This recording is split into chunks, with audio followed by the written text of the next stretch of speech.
আমার নাম হচ্ছে রূপম। আমি সাতক্ষীরা লাইনে চাকরি করি চেকার হিসেবে।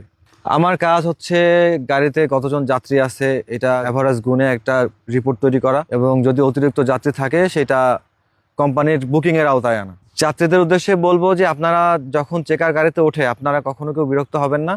এটা আপনাদের ভালোর জন্য। আপনাদের মধ্যে যদি কেউ টিকিটবিহীন যাত্রী থাকে এটা আমরা শনাক্ত করব এবং এটা আপনাদের নিরাপত্তার জন্য। আর যদি আমরা কখনো টিকিটবিহীন যাত্রী পাই সেটা আমাদের কোম্পানির মালিক মহাজনের কাছে জানালে তারা যথাযথ ব্যবস্থা নেয়। আমরা যেভাবে ডিউটি করি তাতে করে আমাদের শারীরিক পরিশ্রম তো হয়, মানসিক পরিশ্রমও হয়। সাধারণত আমরা যারা চেকার আছি আমাদের লাইফস্টাইলটা একটু অন্যরকম। আমি ঘুম থেকে উঠি হচ্ছে রাত 2:30টার সময়। ঘুম থেকে উঠে ফার্স্ট ট্রিপ যেটা 4টার সময় ছাড়ে, তো এই সময়টা আমার রেডি হইতে সময় লাগে। তো 4টার সময় গাড়িতে উঠি। এই গাড়িটা এসে বামনকান্দা আমাকে নামায় দেয়। বামনকান্দা বলতে হচ্ছে ভাঙ্গা টোল রেখে একটু সামনে বামনকান্দা। তো ওখানে আমাকে নামায় দেওয়ার পর ওখান থেকে আমি গাড়ি চেক দিই। ওখান থেকে গাড়ি চেক দিয়ে ওই গাড়ির সাথেই আমি আবার ভাটিয়াপাড়াতে আসি। ওখানে এসে স্বাভাবিক যে কাজকর্ম, একটু হাত মুখ ধুয়ে ফ্রেশ হওয়া, একটু নাস্তা খাওয়া। তারপরে আমার সাতক্ষীরা থেকে যে গাড়িগুলো আসে গাড়িগুলো সাধারণত আমরা ভাটিয়াপাড়া থেকেও চেক দিই, অনেক অনেক ক্ষেত্রে লক্ষ্মীপাশা থেকেও চেক দিই, আবার অনেক সময় নড়াইল যেও আমরা গাড়ি চেক দিই। রোডে যখন গাড়ি চলে তখন বেশ কিছু দায়িত্ব চেকারের ঘাড়ের উপর থাকে। যেমন রোডে কোনো অ্যাক্সিডেন্ট হলে আমরা তাৎক্ষণিক সেখানে দৌড়ায় চলে যাই এবং গাড়ির কাজ কাম করা এবং যাত্রীদের সেবা দেওয়া, অন্যান্য যে কাজগুলো আছে আমরা সেইগুলোও করার চেষ্টা করি।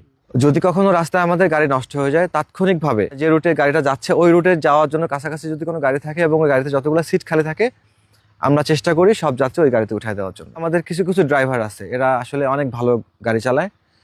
তো তারা যখন গাড়ি চালায় তো ওই মুহূর্তে আমাদের বেশ কিছু যাত্রী ড্রাইভারকে ধন্যবাদ দেয় এবং ড্রাইভারদেরকে চা খাওয়ায় দোকানে নিয়ে।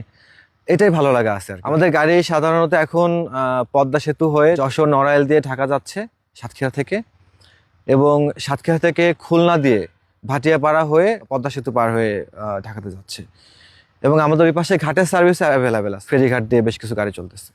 ড্রাইভার ভাইদের উপরে দৃষ্টি আকর্ষণ করছি, আপনারা দয়া করে কুয়াশার মধ্যে একটু দেখে শুনে গাড়ি চালাবেন। অবশ্যই এমার্জেন্সি লাইট জ্বালায় রাখবেন এবং গাড়ি যতটা সম্ভব দেখে দেখে আস্তে আস্তে চালানোর চেষ্টা করবেন। দুর্ঘটনা এড়ায় যাওয়াই ভালো। একটা দুর্ঘটনা সারা জীবনের কান্না। এই মোটর ডিপার্টমেন্টে চেকারি করতে আসার পরে আমার বেশ কিছু অভিজ্ঞতা হয়েছে। তার মধ্যে একটা অন্যতম অভিজ্ঞতা হচ্ছে যে মাগুরা কাটাখালী ওখানে একটা কালভার্টের ওখানে নেমে গেছিলাম একটা গাড়ির থেকে আর একটা গাড়ি চেক দেওয়ার জন্য। কিন্তু ওইখানে নেমে যাওয়ার পরে ওইখানে আশপাশের যে পরিবেশটা ছিল, যে এনভায়রনমেন্ট, সত্যি একটা ভৌতিক অভিজ্ঞতা ছিল আমার কাছে। তো ওই মুহূর্তে ভাগ্য ভালো যে আমি আরেকটা গাড়ি পেয়ে গেছিলাম, আমি ওই গাড়িতে উঠে গেছি এবং আল্লাহ আমারে বাঁচাইছে। এখানে আমরা অনেক অল্প থেকে এই পর্যন্ত আসছি। আল্লাহর রহমতে আমাদের সার্ভিস নিয়ে এখন পর্যন্ত কেউ খারাপ কিছু বলতে পারে নাই। যদিও কেউ কিছু বলছে, কারণ ভালো মন্দ নিয়েই সবকিছু। আমি আশা করি যে আমাদের পরিবহন সামনে আগায় যাবে ইনশাআল্লাহ। সবাই আমার জন্য দোয়া করবেন ভাই। মোটর শ্রমিকদের কেউ কখনো ঘৃণা করবেন না, আমরাও মানুষ, আমাদের একটা জীবন আছে। সবাই আমাদের জন্য দোয়া করবেন। আসসালামু আলাইকুম।